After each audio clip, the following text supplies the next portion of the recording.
আসসালামু আলাইকুম রহমতুল্লাহ বরকাত। সুপ্রিয় শিক্ষার্থী বন্ধুরা, আশা করি সকলে ভালো আছো। আমরাও তোমাদের দোয়ায় আল্লাহর অশেষ মেহেরবানিতে ভালো আছি, শুকরিয়া আলহামদুলিল্লাহ। শিক্ষার্থী বন্ধুরা, আমন্ত্রণ জানাচ্ছি অনলাইন ক্লাস মানবিক বিভাগ একাদশ শ্রেণীর সকল শিক্ষার্থীদেরকে। করোনা ভাইরাসের এই মহামারীর সময়ও যখন সারা দেশে লকডাউন চলতেছে, লকডাউন শাটডাউন, এই মহামারীর ভিতরেও তোমাদের ক্লাসগুলো আমরা অনলাইন ভিত্তিক চালিয়ে যাচ্ছি।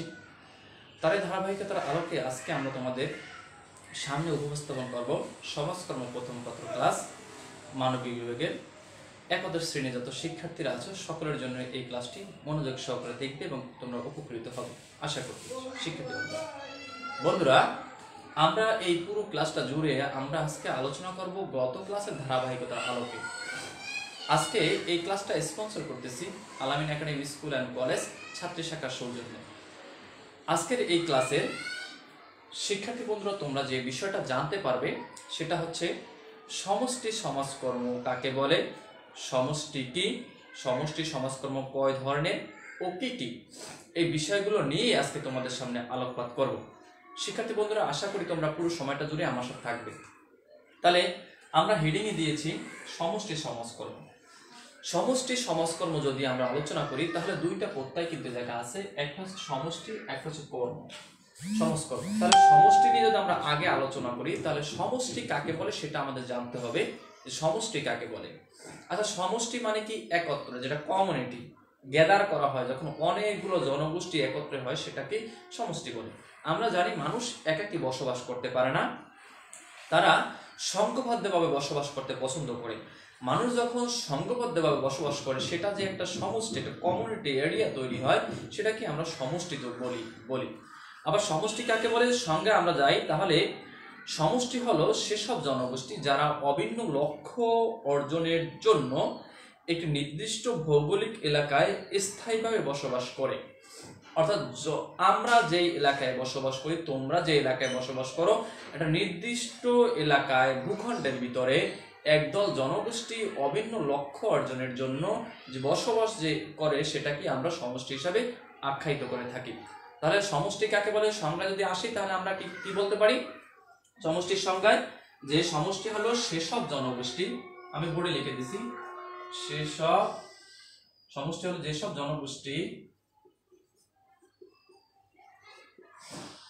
জনগোষ্ঠী যারা অভিন্ন লক্ষ্য অর্জনের জন্য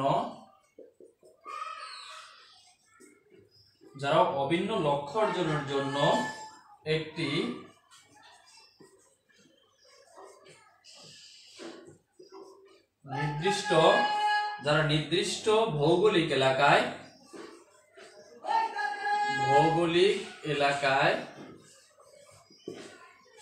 ভৌগোলিক এলাকায় স্থায়ীভাবে বসবাস করে তাকে সমষ্টি বলে। তাকে কি বলে? সমষ্টি বলে। তাহলে বন্ধুরা, আমরা সমষ্টি কাকে বলে সেই সংজ্ঞাটা পেলাম। অর্থাৎ যেসব জনগোষ্ঠীরা যারা অভিন্ন লক্ষ্য অর্জনের জন্য একটি ভৌগোলিক এলাকায় একটি নির্দিষ্ট ভৌগোলিক এলাকায় স্থায়ীভাবে বসবাস করে তাকে সমষ্টি বলে। তাহলে সমষ্টি কাকে বলে সেই সংজ্ঞা আমরা পেয়ে গেলাম। তাহলে আমরা সমষ্টি কাকে বলে সেই সংজ্ঞা আমরা কি পেয়ে গেলাম বন্ধুরা। তাহলে তোমরা সবাই কি সমষ্টি কাকে বলে সেটা তো পেয়েছো, তাহলে পারবে সমষ্টি কাকে বলে?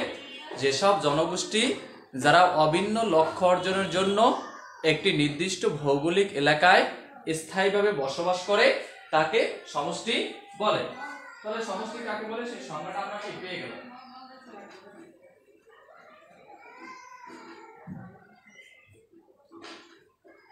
তাহলে এই যে সমষ্টির সংজ্ঞার মাধ্যমে আমরা সমষ্টি কাকে বলে সেটা পেয়ে গেলাম। এরপরে আমরা যেটা শিখবো, অর্থাৎ যে সমষ্টি সমাজকর্ম কাকে বলে। তাহলে আমাদের প্রথম আসে সমষ্টি সমাজকর্ম কাকে বলে।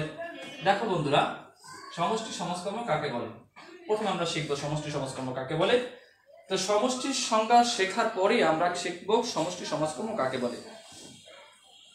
সমষ্টি সমাজকর্মের সংজ্ঞা যদি আমরা যাই তাহলে তোমাদের বইতে অনেকগুলো সমষ্টি সমাজকর্মের সংজ্ঞা আছে, সে জায়গা থেকে আমরা একটি সংজ্ঞা তোমাদের সামনে দেব, সেটা হচ্ছে সমষ্টি সমাজকর্ম কাকে বলে।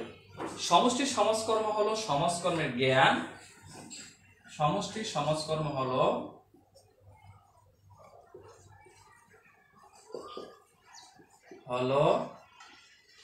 সমাজ কর্মের জ্ঞান দক্ষতা, তারপরে হচ্ছে কৌশল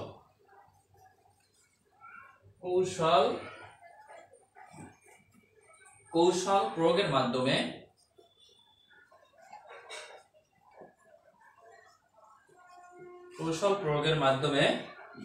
সমষ্টির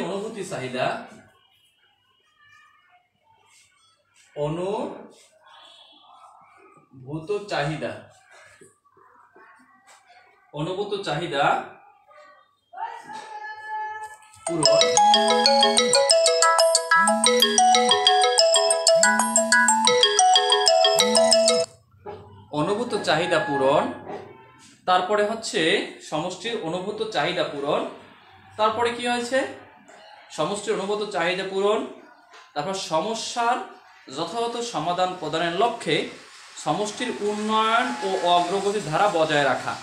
তাহলে আমরা সংজ্ঞাটা একটু আমি যত বলে দিই শুনে নাও, যে সমষ্টি সমাজকর্ম হলো সমাজকর্মের জ্ঞান দক্ষতা ও কৌশল প্রয়োগের মাধ্যমে সমষ্টির অনুভূত চাহিদা পূরণ। যদি আমরা আরেকটা সংজ্ঞা তোমাদের সামনে বলি সমষ্টি সমাজকর্ম কাকে বলে, তাহলে আমাদের সামনে আরেকটা সংজ্ঞা হচ্ছে জনসমষ্টি সমাজকর্ম হচ্ছে জনসাধারণকে তাদের জনসমষ্টির উন্নয়নের লক্ষ্যে যৌথভাবে কার্যক্রম বাস্তবায়নের পদ্ধতি। তাহলে সমষ্টি সমাজকর্মের সংজ্ঞাটা আমরা এভাবে দিলাম যে সমষ্টি সমাজকর্ম হলো সমাজকর্মের জ্ঞান দক্ষতা কৌশল প্রয়োগের মাধ্যমে সমষ্টির অনুভূত চাহিদা পূরণ। এরপরে বন্ধুরা আমরা পরবর্তী যাব সমষ্টি সমাজকর্ম কয় ধরনের। তাহলে আমরা সমষ্টি সমাজকর্ম এই জায়গায় লিখেছি সমষ্টি সমাজকর্ম কয় ধরনের, তাহলে আমরা বলতে পারি সমষ্টি সমাজকর্ম কয় ধরনের, দুই ধরনের। কয় ধরনের বন্ধুরা, দুই ধরনের। একটা হচ্ছে সমষ্টি সংগঠন আর একটা হচ্ছে কি সমষ্টি উন্নয়ন। কয় ধরনের পেলাম আমরা, দুই ধরনের। সমষ্টি সমাজকর্ম কয় ধরনের, দুই ধরনের। একটা হচ্ছে সমষ্টি সংগঠন আর একটা হচ্ছে সমষ্টি উন্নয়ন। এরপরে আমরা এই সমষ্টি সংগঠনের যে সমষ্টি সংগঠন কাকে বলে সমষ্টি উন্নয়ন কাকে বলে সেটাও আমরা একটু সংজ্ঞাগুলো লিখে দিচ্ছি। তোমরা একটু কাগজ কলমে বিষয়গুলো একটু লিখে নাও, তাহলে তোমাদের জন্য ক্লিয়ার হবে বিষয়টা। সমষ্টি সংগঠন কাকে বলে সমষ্টি উন্নয়ন কাকে বলে বন্ধুরা। এরপরে আমরা সমষ্টি সংগঠন কাকে বলে প্রথমে আমরা জানবো সমষ্টি সংগঠন কাকে বলে। সমষ্টি কল্যাণের জন্য দেখো লিখে নাও,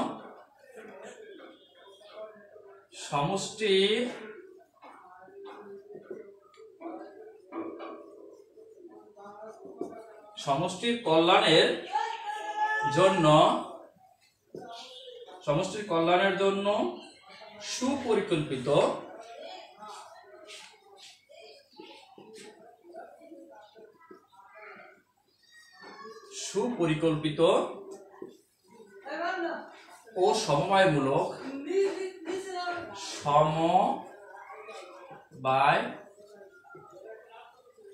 ও সমবায়মূলক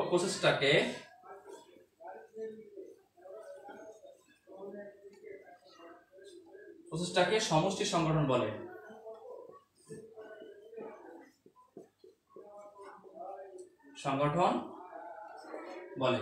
বন্ধুরা তাহলে আমরা পেলাম সমষ্টির কল্যাণের জন্য সুপরিকল্পিত ও সমবায়মূলক প্রচেষ্টাকে সমষ্টি সংগঠন বলে। তাহলে তোমরা কি পেয়েছো এটা, যে সমষ্টির কল্যাণের জন্য দেখো বন্ধুরা আমি একটু ক্লিয়ার করে দিচ্ছি, সমষ্টির কল্যাণের জন্য সুপরিকল্পিত ও সমবায়মূলক প্রচেষ্টাকে সমষ্টি সংগঠন বলে। এরপর যদি আমরা আরেকটা সংজ্ঞা দেই সমষ্টি উন্নয়ন কাকে বলে, সেটাও আমরা তোমাদের সামনে লিখে দিচ্ছি সমষ্টি উন্নয়ন কাকে বলে। সেক্ষেত্রে বন্ধুরা এগুলো কিন্তু গুরুত্বপূর্ণ, তোমরা সকালে খাতা এগুলো সন্নিবেশিত করে নিবে। কারণ এগুলো সহজ করে সংজ্ঞাগুলো তৈরি করা হয়েছে। সমষ্টির আর্থসামাজিক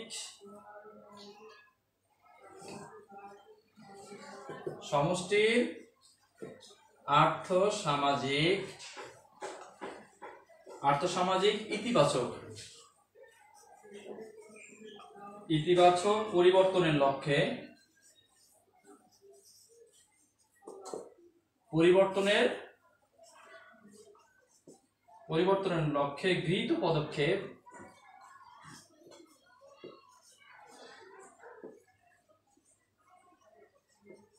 গৃহীত পদক্ষেপকে সমষ্টি উন্নয়ন বলা হয়।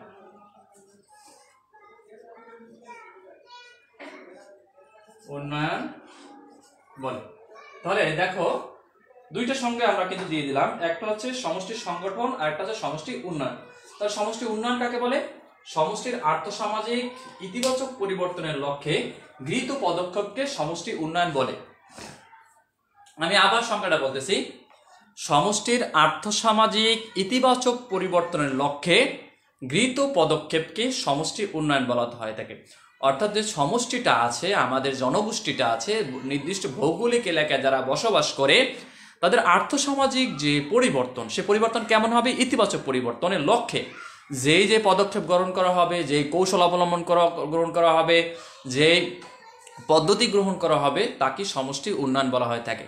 তাহলে সমষ্টির সংগঠন আমরা পেলাম, সমষ্টি উন্নয়ন আমরা পেলাম। তাহলে বন্ধুরা, সমষ্টি সংগঠন কাকে বলে, সমষ্টি উন্নয়ন কাকে বলে, সেটা আমরা পেলাম। এরপরে বন্ধুরা আমরা চলে যাব পরবর্তী ধাপে, যে সমষ্টি সমাজকরণের উপাদানগুলো কি। আমরা ইতিপূর্বে পড়েছি ব্যক্তি সমাজকরণের উপাদান কয়টি, 5টি আমরা পড়েছি। তারপরে বলছি দল সমাজকরণের উপাদান কয়টি, আমরা 4টি পড়েছি, সেটা আমরা পড়া শেষ করেছি। এখন আমরা পড়ব যে সমষ্টি সমাজকর্মের উপাদান কয়টি, সেটা আমরা এখন জেনে নেব। তাহলে সমষ্টি সমাজকর্মের উপাদান কয়টি? সমষ্টি সমাজকর্মের উপাদান হচ্ছে 5টি। উপাদান কয়টি? সমষ্টি সমাজকর্মের উপাদান কয়টি? 5টি। আমরা সেটা জেনে নেব। তাহলে প্রথমে সমষ্টি সমাজকর্মের উপাদান হচ্ছে জনসমষ্টি। জনসমষ্টি, তারপর আছে জনসমষ্টির চাহিদা ও প্রয়োজন। জনসমষ্টির চাহিদা ও প্রয়োজন। তারপরে প্রতিষ্ঠান, তারপর কি? প্রতিষ্ঠান। তারপর পেশাদার প্রতিনিধি।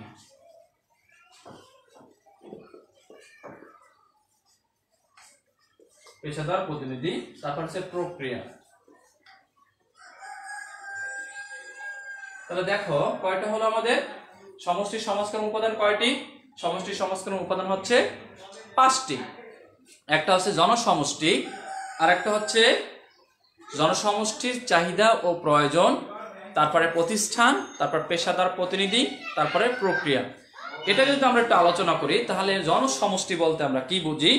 জনসমষ্টি হচ্ছে ওই যে আমরা কিছুক্ষণ আগে সমষ্টির সংজ্ঞায় পড়েছিলাম, যে নির্দিষ্ট ভৌগোলিক এলাকায় যখন একদল জনগোষ্ঠী যারা অভিন্ন লক্ষ্য অর্জনের উদ্দেশ্যে একত্রিত হয়ে বসবাস করে, তাকে জনসমষ্টি বলা হয়ে থাকে। তাহলে এই যে জনসমষ্টি কারা? যারা নির্দিষ্ট একদল লোক নির্দিষ্ট ভৌগোলিক এলাকায় সাধারণ স্বার্থ রক্ষার জন্য পারস্পরিক ভিত্তিতে তারা একত্রে বসবাস করে, সেটাই আমরা পেয়েছি কি? জনসমষ্টি। এই জনসমষ্টিটা কি করবে?